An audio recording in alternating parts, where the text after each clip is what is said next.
যে ও রাত হলে দাঁত কিটকিট করতো, ওটার সমস্যার সমাধান হয়েছে। দ্বিতীয়ত ওর হাতটা একটু শক্ত থাকতো, পুরো হাত বাম পা শক্ত রাখতো, এখন মোটামুটি আলহামদুলিল্লাহ ওটাও সমাধান হয়েছে।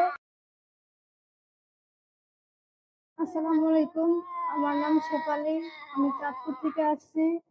আমার ছেলে অসুস্থ, তাই ওনাকে নিয়ে আসছি। ওনার প্রবলেম হয়েছে জন্মের পর থেকে খিঁচুনি, 3 মাস পর থেকে খিঁচুনি হয়েছে। অনেক জায়গায় ট্রিটমেন্ট করাইছি, ঢাকাতে, চাঁদপুর, অনেক জায়গায় ট্রিটমেন্ট করাইছি। করানোর পর থেকে কোনো ভালো দেখা যাইতেছে না। পরে আমরা অনলাইনে ভিডিও দেখলাম, ভিডিও দেখার পরে আমরা এই জায়গায় ট্রিটমেন্ট নিতেছি। আজকে 5 মাস, চাঁদপুর থেকে মাঝদি জীবনানন্দ হাসপাতাল, ওই জায়গায় আমরা ট্রিটমেন্ট আজকে 5 মাস পর্যন্ত করাইতেছি। আলহামদুলিল্লাহ এখন মোটামুটি একটু সুস্থ আছে। এখন আমার সমস্যা হয়েছে, আমার বাবু ঘাড় সোজা হয় না, ওটার জন্য আমাদেরকে স্যার ভর্তি দিছে।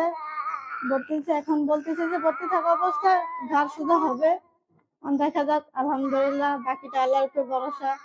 ও রাত হলে দাঁত কিটকিট করতো, ওটার সমস্যার সমাধান হয়েছে। দ্বিতীয়ত ওর হাতটা একটু শক্ত থাকতো, পুরো হাত বাম পা শক্ত রাখতো, এখন মোটামুটি আলহামদুলিল্লাহ ওটাও সমাধান হয়েছে। আমরা ফার্স্টে যখন এই জায়গায় ট্রিটমেন্ট করাতে আসছি, ওটা ওনার সমস্যা হয়েছিল আপনার যে ঘাড় সোজা হয় না, সেকেন্ডে সেকেন্ডে ঝাঁকি দেয়, আর ওর বাম হাত শক্ত, বাম পা শক্ত ছিল।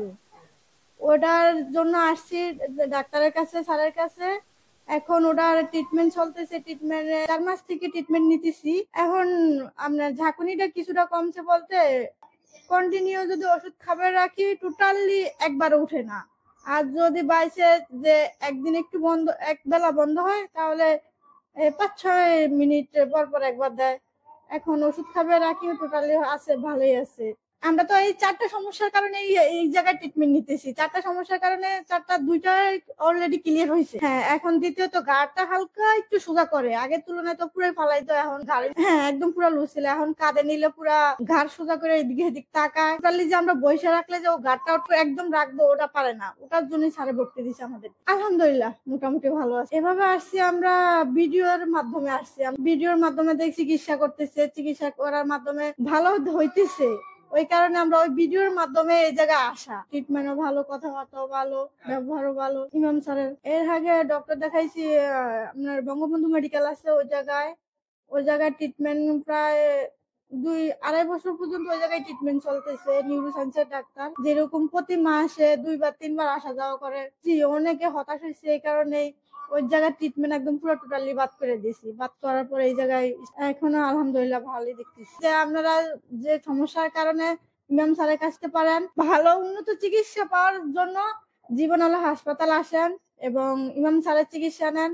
অবশ্যই আপনারা ভালো কিছু আশা করতে পারবেন।